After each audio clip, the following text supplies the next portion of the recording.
Hello दोस्तों, इस group में आपका स्वागत है।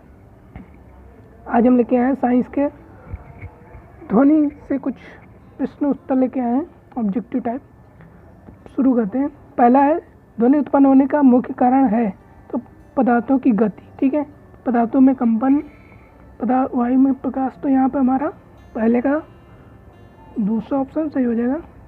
पदार्थों में कंपन, चंद्रमा पर ध्वनि नहीं सुनाई देती, तो चंद्रमा पर सभी जानते हैं कि वायु की अनुपस्थित है, इस कारण ध्वनि सुनाई देती, निर्वात में ध्वनि सुनाई नहीं देती है। उसके बाद है, बादलों में तड़िक चमक का प्रकाश पहले दिखाई देता है, उसके बाद गड़गड़ाहट की आवाज़ सुनाई देती है। क्यों? तो ध्वनि का वेग प्रकाश से ज़्यादा होता है, तो ज़्यादा नहीं होता, कम होता है। ठीक, तो ऑप्शन सेकंड वाला सही हो जाएगा हमारा।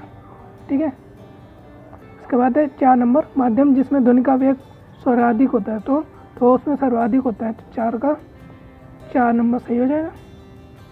इनमें से कौन से माध्यम में ध्वनि का वेग न्यूनतम होता है? तो निर्वात में न्यूनतम होता है, तो ये हमारा 5 का पहला सही हो जाएगा। 6 नंबर है, कंपायमान वस्तु के मध्य स्थित से उदय होने वाली गति को कहते हैं, तो क्या कहलाती है हमारी?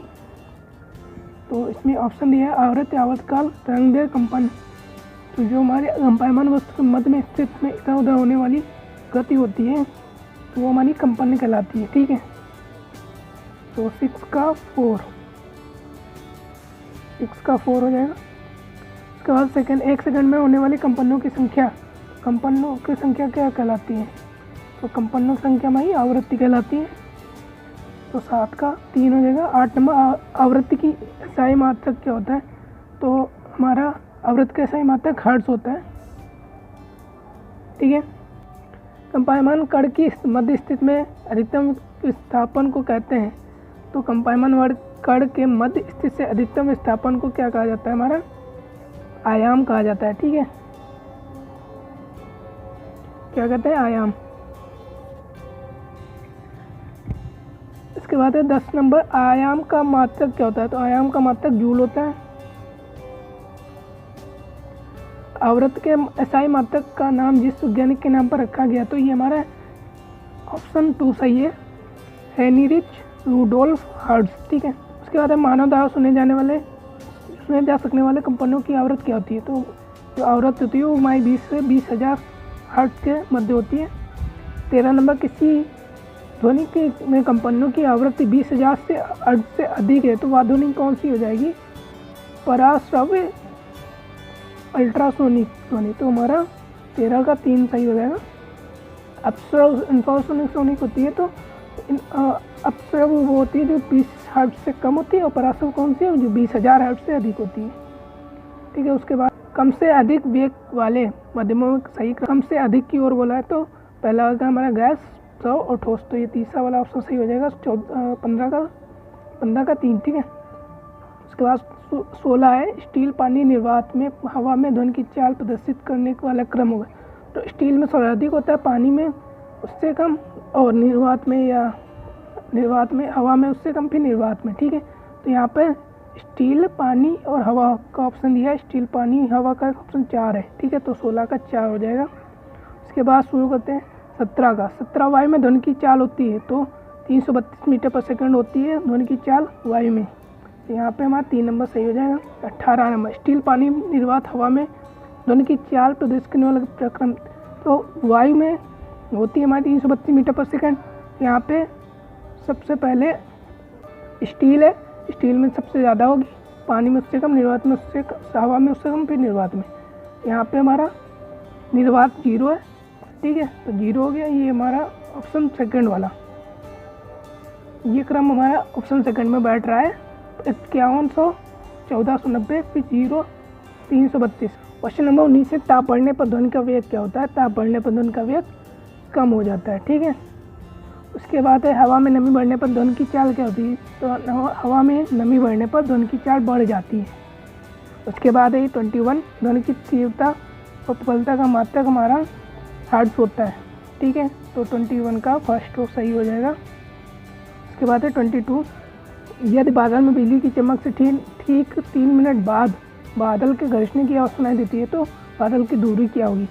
तो यहाँ पे हमारा डिस्टेंस निकाल सकते हैं। यहाँ पे हमारा वाई में पूछा है, तो वाई में स्पीड होती है 332 मीटर पर सेकेंड, तो यहाँ पे 3 मिनट में दिया है, तो इसको मल्टीप्लाई कर लेंगे तो निकल आएगा 1032। तो हमारा दूसरा ऑप्शन सही हो जाएगा 1032। तो इस निम्न में खुद से देखने का काम करता है, तो यहाँ पे हमारा चमगादड़ हो जाएगा। तो महिलाओं में बच्चों की आवाज़ पुरुषों की तुलना में अधिक सुरीली बारीक होने के कारण उनकी क्या है, तो आवृत्ति अधिक होना। ठीक है, तो ये हमारा 24 का पहला हो जाएगा। फिर 25 शुरू करते हैं। 25 विभिन्न स्रोतों से उत्पन्न ध्वनि भिन्न भिन्न होती है। इसका क्या है, ध्वनि की तीव्रता में अंतर, ध्वनि की तारतम्य में अंतर, ध्वनि की तीव्रता एवं तारतम्य में अंतर। तो ध्वनि एवं तीव्रता एवं तारतम्य में अंतर होता है, इस कारण भिन्न भिन्न स्रोतों से उत्पन्न ध्वनि भिन्न भिन्न होती है। ठीक है, उसके बाद 26 नंबर, बड़े सिनेमा हॉल में ऑडिटोरियम में कारपेट व दीवारों पर कुछ खुरदरे पदार्थ का आवरण चढ़ाया जाता है। तो इसका कार्य किस लिए होता है, तो इसका कार्य ध्वनि सोखने के लिए किया जाता है। तो ये हमारा 26 का 4 नंबर सही हो जाएगा। उसके बाद 27, बड़े स्थानों पर प्रतिध्वनि सुनाई देती है लेकिन एक साधारण कमरे में नहीं। ऐसा कमरे की लंबाई चौड़ाई कम होने से, तो उसकी कमरे की लंबाई चौड़ाई कम होने से जो वास्तविक ध्वनि एवं प्रतिध्वनि होती है दोनों लगभग एक साथ कान तक पहुँचती है। इस कारण हमें प्रतिध्वनि नहीं सुनाई देती है।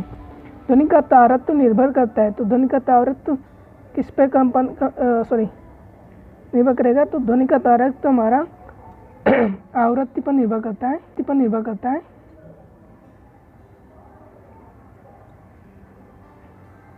आवृत्ति पर निर्भर करता है। तो यहाँ पे हमारा 28 का फर्स्ट हो जाएगा। 29, बोलते समय मुख से निकलने वाले ध्वनि का स्रोत होता है।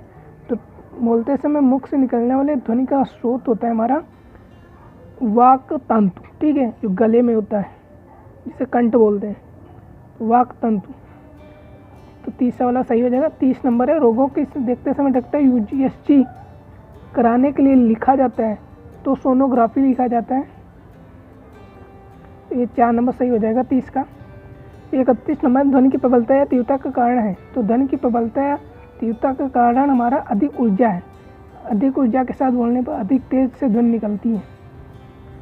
ध्वनि का तीक्ष्ण या प्रबल अनुभव होना निर्भर करता है। तो तीक्ष्ण या प्रबल अनुभव होना हमें कब अनुभव होता है, जब ध्वनिक स्रोत का दूरी जब क्षीण या प्रबल होगा तो उसकी दूरी, स्रोत की दूरी भी निर्भर करती है, हवा की दिशा भी निर्भर करती है, ध्वनि की ऊर्जा। तो उपरोक्त सभी ऑप्शन हो जाएगा। ठीक है, मक्खियों की मिनमिनाहट थोड़े दूर से सुनाई नहीं देती है, जबकि वायुयान के बहुत दूर से बाद भी इसकी आवाज़ सुनाई देती है। मक्खियों की मिनमिनाहट की आवृत्ति अधिक होती है जबकि वायुयान की आवृत्ति कम होती है। वायुयान की ध्वनि की प्रबलता अधिक एवं मक्खियों की मिनमिनाहट की प्रबलता कम होती है। नंबर 3 है, वायु में ध्वनि की प्रबलता कम एवं मक्खी में मिनमिनाहट की प्रबलता अधिक होती है। वायुयान की ध्वनि की तारतम्य अधिक एवं मक्खियों की मिनमिनाहट का तारतम्य कम होता है। तो यहाँ पे 33 का हो जाएगा हमारा। ये वायुयान की ध्वनि की प्रबलता अधिक होती है। ठीक है, ये 2 वाला। तो वायुयान की ध्वनि की प्रबलता अधिक होती है, ये 2 नंबर हमारा सही हो जाएगा। उसके बाद है 34 नंबर, अंतरिक्ष यात्री अंतरिक्ष में आपस में बातचीत क्यों नहीं कर पाते। ऐसा करने के लिए उनको मना किया जाता है, बोलने के लिए ताप कम होता है, वायु नहीं होने के कारण ध्वनि का संचरण नहीं होता। तो हमारा 3 नंबर सही हो जाएगा। वायु नहीं होने के कारण ध्वनि का संचरण नहीं होता। प्रतिध्वनि का उपयोग किया जाता है, तो प्रतिध्वनि का उपयोग हमारा अल्ट्रासोनिक व सोनार दोनों के रूप में किया जाता है। यहाँ पे 35 का 4 हो जाएगा। खाली सभा कक्ष में ध्वनि की गूंज अधिक उत्पन्न होती है। यदि वह सभा कक्ष श्रोताओं से भरा हो तो ध्वनि की गूंज कम होती है। इसका कारण क्या, श्रोताओं में कपड़ों में ध्वनि का अवशोषण हो जाता है। श्रोताओं की निकली विभिन्न ध्वनि एक दूसरे को नष्ट कर देती है। श्रोताओं में ध्वनि टकरा कर नष्ट हो जाती है। श्रोताओं की ध्वनि पर कोई असर नहीं पड़ता। तो यहाँ इसका पहला सही हो जाएगा। श्रोताओं के कपड़ों से ध्वनि द्वारा ध्वनि का अवशोषण हो जाता है। शोर का तीव्रता का मात्रक हमारा डेसिबल होता है। तो 37 का 4 हो जाएगा। 38 नंबर है, कितने डेसिबल तक की ध्वनि का सामान्य एवं कर्णप्रिय माना गया। तो 20 डेसिबल तक की ध्वनि को हमारा कर्णप्रिय और सामान्य माना गया। यातायात के वाहनों में साइलेंसर का प्रयोग किया जाता है। तो पेट्रोल खर्च कम करने के लिए, स्पीड बढ़ाने के लिए, वायु प्रदूषण कम करने के लिए, ध्वनि को बंद करने। तो हमारा 39 का 4 ऑप्शन सही हो जाएगा। ध्वनि को बंद करने के लिए किया जाता है। फिर उसके बाद है 40 नंबर, हेडफोन के अधिक उपयोग से क्या होता है, तो हेडफोन के अधिक उपयोग से आवाज़ स्पष्ट सुनाई देती है, नहीं तो आप स्वास्थ्य पर प्रभाव पड़ता है। ठीक है, तो 40 का पहला ऑप्शन सही हो जाएगा। 41 है ध्वनि प्रदूषण से पशु पक्षियों पर पड़ने वाला प्रभाव। तो पशु पक्षियों पर क्या प्रभाव पड़ता है, प्रदूषण स्थान से पलायन एवं वंशवृद्धि में कमी आती है। तो पहला वाला 41 का फर्स्ट ऑप्शन सही हो जाएगा। इसके बाद है 42 बांसुरी के विभिन्न छेदों के अलग अलग ध्वनि का उत्पन्न होने के कारण है। इसमें से अलग अलग ध्वनि की निकलती है। छेदों का आकार भिन्न भिन्न साइज का होता है, तो छेदों की दूरियां भिन्न होती हैं, छेदों की गहराई भिन्न होती है। तो 42 का फर्स्ट हो जाएगा। इनमें से अलग अलग आवृत्ति की ध्वनियाँ निकलती हैं, तो 42 का पहला वाला ऑप्शन सही हो जाएगा। अब बात करते हैं 43 की। बांसुरी माउथ ऑर्गन में ध्वनि का स्रोत होता है, तो वायु स्तंभ होते हैं। ठीक है, तो 42 और 43 का फोर में तार में ध्वनि का स्रोत होता है, तो तार में तार लगा होता है। ध्वनि का प्रसार होता है, तो ध्वनि का प्रसार ऊपर नीचे तथा सभी दिशाओं में होता है, तो ये हमारा हो जाएगा। उसके बाद है 46 ध्वनि प्रदूषण से सर्वाधिक प्रभावित होता है। तो ध्वनि प्रदूषण से सर्वाधिक प्रभावित हमारा यहाँ पे तंत्रिका तंत्र होता है। ठीक है, तो 46 का 3। इसके बाद 47 ध्वनि की आवृत्ति बढ़ाने के साथ साथ ध्वनि जब आवृत्ति बढ़ाएंगे तो ध्वनि क्या हो जाएगी हमारी, तो 47 का फर्स्ट, 47 का सेकंड, और ध्वनि की आवृत्ति बढ़ाने पर सुरीली हो जाती है। इसके बाद 48 वायलिन गिटार सीतावन में ध्वनि के स्रोत हैं, तो इन सब में तार लगा होता है, तो 48 का हमारा सेकंड तार ऑप्शन सही हो जाएगा। 49 इनमें से कौन सा वाद्य या ध्वनि स्रोत के आधार पर अन्य तीन से भिन्न है, तो हमारा मंजीरा है। बाकी सब ढोलक तबला ड्रम में पीटने पर आवाज़ आती है, जबकि मंजीरा को आपस में टकराने पर ध्वनि निकलती है। वायु स्तंभ के कंपनों द्वारा बजने वाला वाद्य है, तो वायु स्तंभ किसमें होते हैं, हमारे बांसुरी में पाए जाते हैं, सपेरक बीन में भी होते हैं, शहनाई में भी हो जाएगा। तो 51 में से ध्वनि का अवशोषक है, तो मोटे पौधे कारपेट पौधे सभी हमारे ध्वनि के अवशोषक हैं।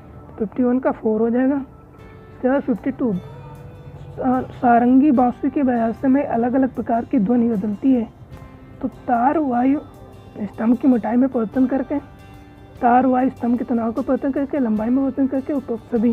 तो यहाँ 52 का हमारा फर्स्ट हो जाएगा, तार वायु स्तंभ के लंबाई में परिवर्तन करके, ये हमारा ऑप्शन सही हो जाएगा। Thank you for watching.